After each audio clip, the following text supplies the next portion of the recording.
दोस्तों आज लगता है इंसानियत खत्म होने वाली है और खत्म होते जा रही है।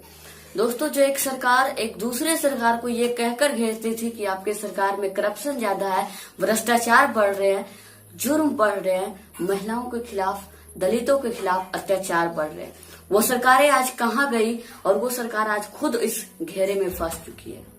दोस्तों हाथरस में एक लड़की का गैंगरेप किया जाता है बहुत गंदी तरीके से।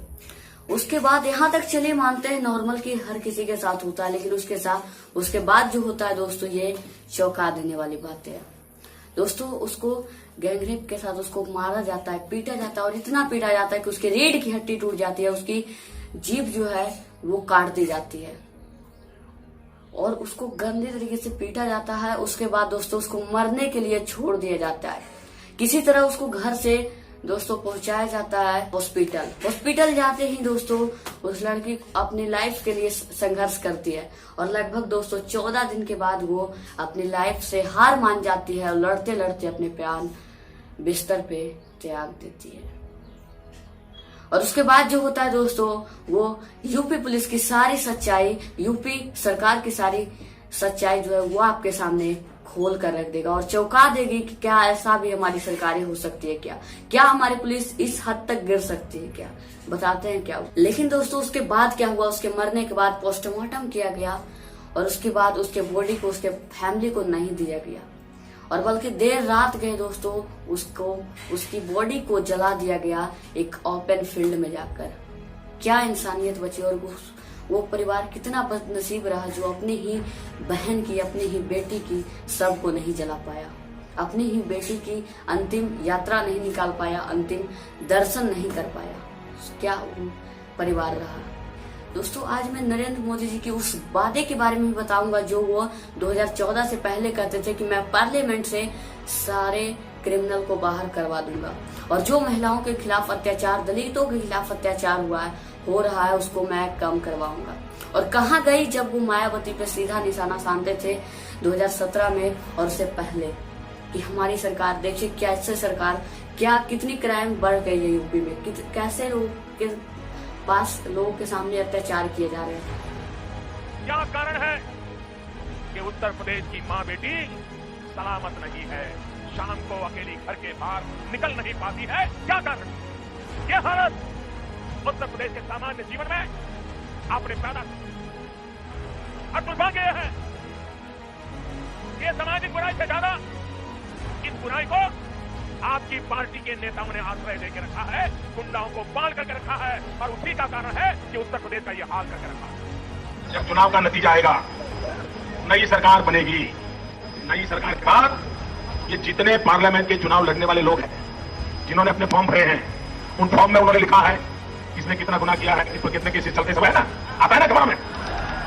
मैं पहला एक कमेटी बनाऊंगा और मैं कहूंगा जितने आज जीत हैं जरा किस पर कौन कौन से गुनाह जरा निकालो, उसमें भाजपा वालों को भी नहीं छोड़ूंगा, एनडीए वालों को भी नहीं छोड़ूंगा, एक भी को नहीं छोड़ूंगा और मैं सुप्रीम कोर्ट को कहूंगा इन पे तत्काल केस चलाओ और जो सच्चे गुनहगार हैं उनको जेल में डालो। पार्लियामेंट साफ करो, पहले वो गुनहगार सीट हो गया जेल जाएगा, उसकी सीट खाली हो जाएगी, नया चुनाव आएगा और कोई गुनहगार अब चुनाव में मैदान में उतरने की हिम्मत नहीं करेगा। तो क्या मुझे आपकी शुद्धि की शुरुआत, आपकी अच्छाई की शुरुआत इसी से हो रही है।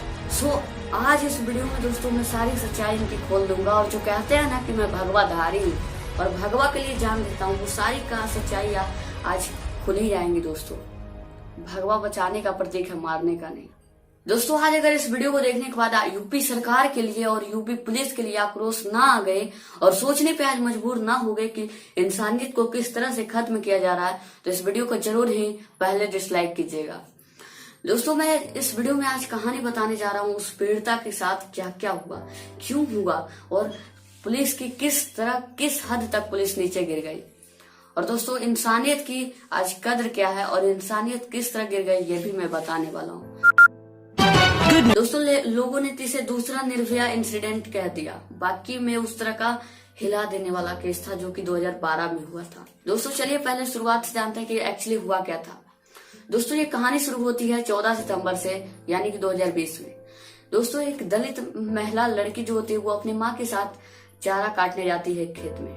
चारा काटते काटते दोनों एक दूसरे से बिछड़ जाते हैं और कुछ दूर आगे जाने के बाद दोस्तों जो लड़की रहती है उसको 4 अपर कास्ट मैन जो रहते हैं वो उसको खींच कर खेत की ओर ले जाते हैं, उसके साथ दरिंदगी करते हैं।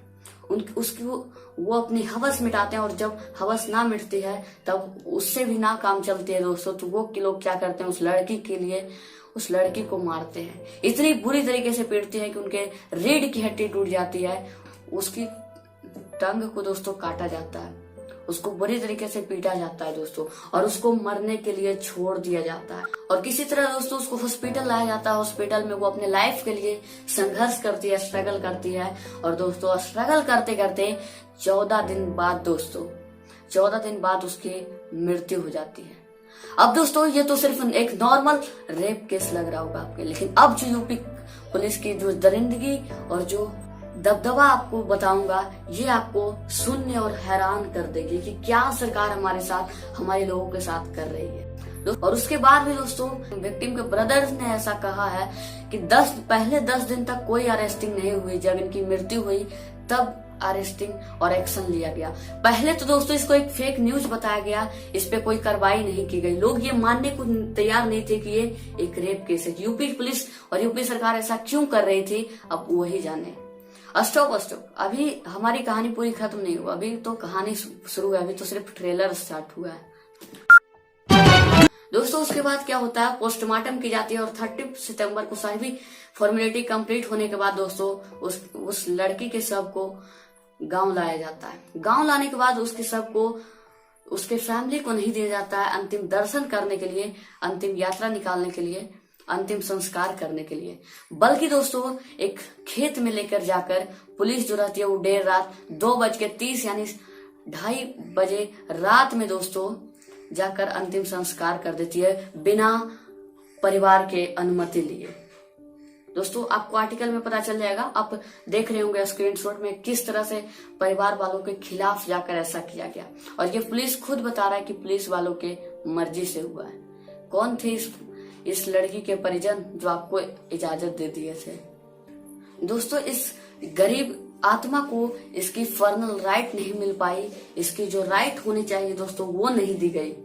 अरे जीते जी तो इज्जत नहीं दिए, मरने के बाद तो कम से कम इज्जत से अंतिम संस्कार कर दिए होते ऐसा। और ये जो एपिसोड है पूरा दोस्तों किस तरह पुलिस, आप देख रहे होंगे, पुलिस बिना लोगों के घर वालों के इजाजत के बगैर दोस्तों उसने ऐसा कर दिया। सर मुझको एक बार बस बता तो दीजिए कि बॉडी है कि क्या है। मुझे सर राइट नहीं है बोलने का, मैं 3rd क्लास का एक पुलिस ऑफिसर हूँ, चल क्या रहा है आपके सामने, 3rd स्केल का पुलिस ऑफिसर हूँ, मुझे बोलने का अधिकार नहीं हिंदुस्तान में। आप लोग खड़े, किसी को तो पता होगा मैं क्या कोतवाल हो सकता हूँ पर बोल नहीं सकता हूँ मैं। अच्छा कोई तो बता दे सर, हमको जरा बता दीजिए। जो बोल सकता है वो बोले। नहीं कौन, ये क्या चल रहा है इतना बस बता दीजिए सर, बस इतना सा मुझे बता दीजिए। मैं क्राइम ब्रांच में हूँ, कुछ और चल रहा है मुझे आई डोंट नो, नहीं अभी मैं बाहर से हूँ। नहीं अभी आपने मुझे बोला कि नहीं बॉडी नहीं है, क्या है सर, बॉडी है कि नहीं है? मेरी ड्यूटी यहाँ पर है आप लोगों को इस बताने के लिए कि आप लोग आगे ना बढ़े, बस मैं यहाँ आगे नहीं बढ़ रही हूँ, आप मुझे बता दीजिए क्या चल रहा आप इस बारे में डीएम साहब से पूछना ही है। डीएम साहब से आपकी बात हुई है, डीएम साहब से बात हुई है आपकी। और उसके बाद जब एक विलेजर ने आक्रोश जब उनके अंदर आई और उन्होंने पूछा तो एक पुलिस वाले, आप देखिए किस तरह से वो समझा रहे हैं और ये कह रहे हैं कि ऐसा कहीं भी लिखा हुआ नहीं है हिंदू ग्रंथ में, और यही सरकार हमें भगवाधारी होने का प्रतीक बताती है। कहते हैं भगवा की हम सुरक्षा कर रहे हैं। अच्छा ऐसे होते हैं।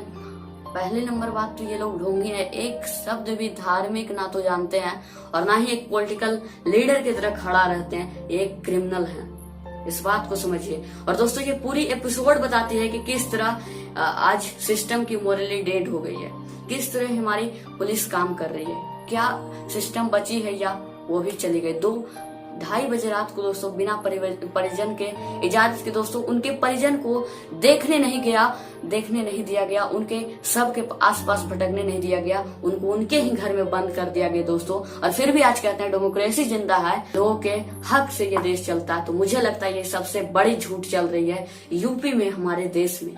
दोस्तों आप देख रहे होंगे इस वीडियो में किस तरह विक्टिम की माँ जो है वो अपनी बेटी के लिए दोस्तों कह रही थी कि हल्दी तो लगाने दिया होता, अब वो लौट कर नहीं आएगी। ये उस माँ को भी पता है, लेकिन उसकी बातों को कोई नहीं सुन रहा है। क्या चाहती हैं आप? हम चाहते हैं हमारी बेटी को घर तक ले जाया जाए। हमारा जो हिंदू नियम है, हमें हल्दी वगैरह लगानी होती है, हम अपनी बेटी को हल्दी वगैरह लगा के हमारी आखिरी बच्ची की विदाई है, अब लौट के तो दोबारा नहीं आएगी। और दोस्तों इस बात को विलेजर्स को कन्विंस करने के लिए दोस्तों डीएम साहब भी आते हैं और उनको कहते हैं ऐसा कहीं लिखा हुआ नहीं है। अब दोस्तों सवाल होता है यूपी पुलिस से, सवाल होता है यूपी सरकार से, सवाल होता है यूपी की जनता से। क्यों दोस्तों ये रेप होता है? मान लीजिए चलिए यहाँ तक कोई आपकी गलती नहीं, लेकिन उसके सब को, उसके बॉडी को क्यों नहीं उनके फैमिली को दाह संस्कार करने के लिए दिया जाता है? क्या वजह रहती है दोस्तों? पेट्रोल छिड़ककर जबरदस्ती उसकी सब को जलाया जाता है। पत्रकार को अंदर जाने देखने के लिए नहीं दिया जाता है। पत्रकार को बाहर ही घेरा जाता है कि आप नहीं जा सकते हैं। पत्रकार को सच्चाई बताने से क्यों कतराते हैं ये पुलिस वाले? दोस्तों जस्ट अ मिस्टेक, क्या उस पीड़िता की बस एक मिस्टेक थी कि वो एक दलित थी, वो एक लड़की थी, यही उसकी मिस्टेक थी ना? दोस्तों आज इस दरिंदगी को तो क्या नाम दे, मतलब इतनी दरिंदा भी इंसान हो सकता है, ह्यूमैनिटी इस तरह से खत्म हो सकती है, मुझे तो अंदाजा नहीं थी। और दोस्तों एक दलित, सिर्फ दलित होने की वजह से उसको अपर कास्ट के द्वारा दोस्तों दरिंदगी की जाती है, उसके बाद भी कोई कार्रवाई नहीं होती है दोस्तों 10 दिन तक। क्या ये सरकार और क्या हमारी सिस्टम बनप के रह जाए? और आज फिर से दोस्तों रिमेम्बर किया जाता है निर्भया केस को, जब 2012 में उसके साथ ऐसी दरिंदगी हुई थी और लोगों ने तो उसे फॉरगेटन निर्भया का दर्जा भी दे दिया, क्योंकि ऐसी दरिंदगी जो दोस्तों मुझे लग रहा था कि अब ऐसा नहीं होगा, लेकिन इस सिस्टम की खामियों की वजह से आगे भी ऐसा होता रहेगा, क्योंकि हमारी सरकार भी उसी तरह काम करना चाहती है। दोस्तों निर्भया के केस 8 साल पेंडिंग रहे, 2012 का केस 20 में साबित होता है। दोस्तों समझिए, क्या हमारी जस्टिस रह जाती है? फिर क्या एम्प्लॉयमेंट, जहां आप सरकारी सीटों को भर भी नहीं पा रहे और कहे एम्प्लॉयमेंट हम कहाँ से दें, ये भी आप बोलते हो, क्या ये वजह होती है? For how long? कब तक ये दोस्तों होता रहेगा हमारे सिस्टम के साथ, हमारी बहनों के साथ कब तक होता रहेगा दोस्तों? और क्या हुआ दोस्तों यूपी सरकार के उस वादे के? क्या हुआ पीएम मोदी के उस स्पीच का? क्या आपने कहीं भी कोई राइट नहीं दिलवाया इनको? ये है हमारे सिस्टम की याद दोस्तों सच्चाई। क्या हुआ है दोस्तों हमारी बेटी बचाओ अभियान के साथ? बेटी बचाओ बेटी पढ़ाओ आज कहाँ तक सक्षम हो गई है और कहाँ तक पहुंच पा रही है, ये देखिए आप। और दोस्तों पता है जो यूपी सरकार ने और उनकी यूपी पुलिस है वो इस घटना को फेक बता रही थी और फेक उसकी दरिंदगी बता रही थी। तो उनसे मैं एक ही बात कहना चाहता हूँ, ना ये दुर्भाग्यपूर्ण घटना यानी दरिंदगी फेक थी, उनकी मौत फेक थी, और ना तो ये खबर फेक है सिर्फ। और दोस्तों आपको बता दूं कि जितने भी फेक खबर है वो ज्यादा से ज्यादा बीजेपी सरकार के आईपी एड्रेस से ही फैलाए जा रहे हैं। इस बात को आप कैसे भूल सकते हैं? हाई क्रिमिनल्स इन मोदी गवर्नमेंट के अंदर क्रिमिनल क्यों काम कर रहे हैं? पार्लियामेंट में क्यों क्रिमिनल आज काम कर रहे हैं दोस्तों? और क्रिमिनल तो बीजेपी से अवार्ड प्राप्त करते हैं ना दोस्तों। अब आपको बताते हैं ना कि क्या होता है जब एक लड़की जिसका दरिंदगी जिसके साथ हुआ रहता है और वो एक पुलिस के सामने जाती है। बताता हूँ दोस्तों, अगर गलत लगे तो मुझे कमेंट में बता दीजिएगा कि ये ऐसा नहीं होता, आप गलत बोल रहे हो। मैं सबकी बात नहीं कर रहा हूँ, मैं कुछ पुलिस वालों की बात कर रहा हूँ, कुछ प्रशासन की बात कर रहा हूँ। होता क्या है जब एक लड़की के साथ ऐसा दरिंदगी होता है, वो पुलिस स्टेशन जाती है, तो पहले तो दोस्तों उसकी बातों को नजरअंदाज कर दिया जाता, ना माना जाता। उसके बाद उसके चरित्र पे सवाल उठाए जाते हैं दोस्तों, उसको घूर घूर कर देखा जाता है और बार बार एक घटना को पूछा जाता है कि कैसे, इंटरेस्ट की तरह, जैसा कोई कॉमेडी है जो चुटकुला है जब बार बार सुनना है, इस तरह से। और लास्ट में दोस्तों किसी से एफआईआर दर्ज भी हो जाती है तो सामने से पैसे लेकर ये केस वहीं का वहीं फाइल सड़ते रह जाता है। ये आज सच्चाई हो गई है हमारी प्रशासन की, हमारी सरकार की, हमारी सिस्टम। हमारी बहनें को इंसाफ नहीं मिलेगा, कब तक वो आजादी से जी नहीं सकेंगे? इस बात को सोचिए। बेटी बचाओ अभियान कहाँ गया दोस्तों? क्या उसकी सच्चाई बनप रही है? साहब थोड़ा तो शर्म करो, अपनी बात पे तो टिके रहते। कम से कम इज्जत से जीने नहीं दिया, कम से कम मरने के बाद तो इज्जत दिया होता, अंतिम संस्कार तो अच्छी तरीके से किया होता। क्या हो रही है दोस्तों? क्यों हमारे फिल्म एक्टर बड़े बड़े जो सिर्फ ये बताते हैं कि हमारे जिस थाली में खाते हो उसी में छेद करते हो, तो क्यों वो इन सरकार पर आवाज नहीं उठाती? क्यों इस घटना पे वो कुछ नहीं बोलती है? क्या इस मायूसी को समझा जाए? क्या इस चुप्पी को समझा जाए दोस्तों कि वो भी मिले रहते हैं? क्यों वो सवाल नहीं करते हैं हमारी सरकार से, हमारी प्रशासन से दोस्तों? क्या इस तरह हमारा सिस्टम बिगड़ जाएगा? अब दोस्तों मैं बात करना चाहूंगा उनकी जो एक जुनूनता के साथ दोस्तों, एक अच्छी इंसानियत के साथ एक इंसाफ लेने के लिए दोस्तों प्रोटेस्ट करते हैं, कैंडल मार्च निकालते हैं, उन लोगों की। दोस्तों वो लोग एक जुनून की भावना में, बदले की भावना में जस्टिस मांगने के लिए चले तो जाते हैं, वहां जाकर कैंडल मार्च तो अपनी श्रद्धा और लगन से करते हैं। पीड़िता की हालत देखते हैं, पत्रकारों के साथ खड़ा रहते हैं और पीड़ितों के साथ पत्रकार खड़ा रहते हैं।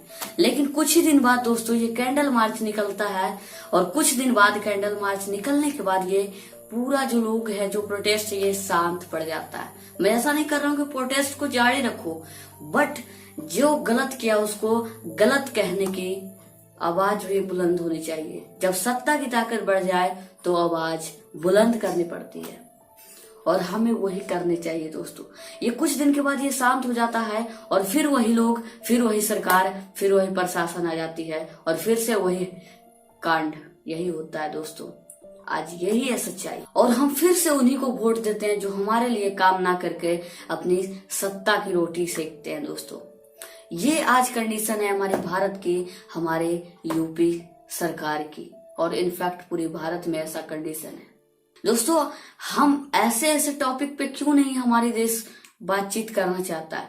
हमारे कुछ फालतू सा टॉपिक में उलझा दिया जाता है लोगों को दोस्तों। हिंदू मुस्लिम कर दो, अगर नहीं कुछ मिल रहा है दंगे करवा दो, इसमें फसाद करवा दो, इसमें लोग जनता अटकी रहे। उसके बाद दोस्तों अगर ना कुछ मिले तो रिया चक्रवर्ती और कंगना रनावत जैसे नए टॉपिक मसालेदार फेंक दो, और उसके बाद अर्नब गोस्वामी जैसे लोग वकालत करते फिरेंगे नेपोटिज्म के बारे में। लेकिन दोस्तों ये सब भी जरूरी है, लेकिन असली मुद्दे से भटकाया क्यों जाता है और देश को एक अलग ही दिशा में डाइवर्ट कर दिया जाता है, और जो मेन मुद्दा है, जो ऐसे पीड़ित हैं उनके बारे में कोई किसी का ख्याल नहीं आता है। दोस्तों ये क्या बोलेंगे, ये सरकार तो खुद ही एक क्रिमिनल है। कैसे, ये मैं एक फुल प्रूफ के साथ आपको बताया हूँ। एक वीडियो दोस्तों वाई क्रिमिनल बिल इलेक्शन, मैंने उसमें सारी बातें बताया, लेकिन उसका अभी शॉर्ट भी कुछ बता देता हूँ। सवाल यूपी सरकार से, सवाल प्रशासन से, सवाल यूपी पुलिस से, सवाल यूपी की जनता से और इस देश की जनता से कि कब तक ऐसे डेमोक्रेसी में सिर्फ नाम लिखने वक्त रह जाओगे? कब तक ऐसे मुजरिमों को खुले देखना चाहोगे?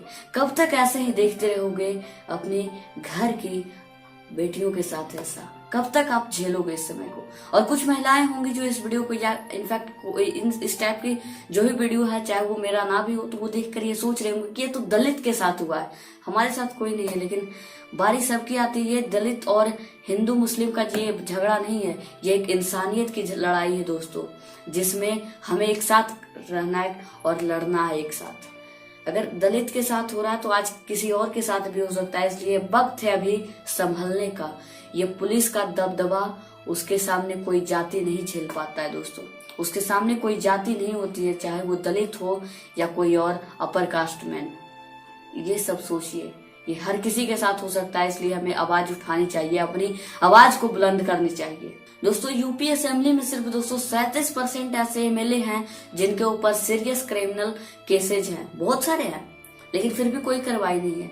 सरकारी जॉब में अगर आप अप्लाई कीजिएगा तो क्यों आपके ऊपर सिर्फ एक फर्जी एफआईआर मिलेगा तो आप एग्जाम नहीं दे सकते हो, लेकिन जब अगर आपको एमपी और एमएलए बनना है तो आपके क्यों ना कितना भी सीरियस होगा, वो साबित नहीं हुआ है अभी तक, तो आप निर्दोष हैं। ये है हमारी डेमोक्रेसी की हालत दोस्तों। एक रिपोर्ट ऐसा बताता है कि बीजेपी जो है दोस्तों, वहाँ बीजेपी पार्टी में ज्यादा एमपी और एमएलए हैं जिनके ऊपर क्रिमिनल केसेस चल रहे हैं पूरे all over the India. UP सरकार तो खुद जूझ रही है इससे।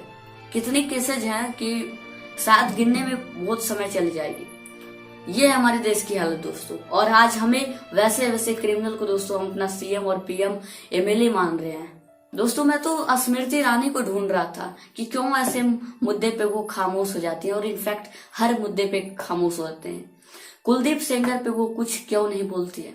इनफैक्ट जब मैं हेडलाइन चेक कर रहा था तो मैंने खोजने की बहुत कोशिश की खुशबू चौहान की। खुशबू चौहान वो कांस्टेबल हमारी आर्मी में काम करती है जो कि कन्हैया के सीने में तिरंगा गाड़ना चाहती थी। मैं खोज रहा था कि शायद वो मिले और इस पीड़िता के लिए आवाज उठाए, और आवाज उठाएं कि ऐसा इसके साथ क्यों हो गया। आज पुलिस ही, बचाने वाले लोग ही मुजरिम कैसे बन सकते हैं? वो क्यों नहीं सामने आई और आवाज उठाई? सिर्फ वो कन्हैया के सीने में ही तिरंगा गाड़ना चाहती है। क्यों मायावती कुछ नहीं बोलती है जब वो धुरंधार भाषण देकर डायरेक्ट पीएम मोदी और योगी आदित्यनाथ जैसे लीडर को अपोज करते हैं, लेकिन आज इस बात पे वो कठिन बयान क्यों नहीं दे रही है? एक सिंपल सा कार्रवाई करने की मांग, क्या वो धुआंधार भाषण क्या कहाँ गई? क्या आप इस पीड़िता के लिए इतना नहीं कर सकते हैं? ये ऐसा देश है, यानी हमारा भारत ऐसा देश है दोस्तों, जहां कुलदीप सेंगर जैसे मुजरिम को सीबीआई बचाने की कोशिश करती है। तो वही दोस्तों चिन्मय आनंद जैसे अपने पैसे के बल पे, अपने बलबूते के दम पर बच्चों के साथ गलत हरकतें करता है और उसे सही करार दिया जाता है। और ऐसा जब दोस्तों बीजेपी के ही कार्यकर्ता दोस्तों जब बचाते हैं राम रहीम जैसे कथित मुजरिम को, तब काफी शर्म की बात है। ये है हालत हमारे देश की दोस्तों, और हम कुछ नहीं कर पाते हैं। हम एक आवाज भी नहीं उठा सकते हैं, और अगर सरकार के खिलाफ कुछ बोल दिए, उनकी सही बातों को अगर दर्शा दिए, तो आप देशद्रोही हो जाते हैं। मैं तो अब इस बारे में कुछ कहना नहीं चाहूंगा, क्योंकि मैं तो एक अंधी गली में और एक सुनसान रूम में सिर्फ बक रहा हूँ, एक कोने से मैं बोल रहा हूँ जिसकी आवाज कहीं पे भी किसी के सामने नहीं जाए। आप क्या समझते हैं इस वीडियो के बारे में, वो आप हमें कमेंट बॉक्स में जरूर बताएं। नमस्कार।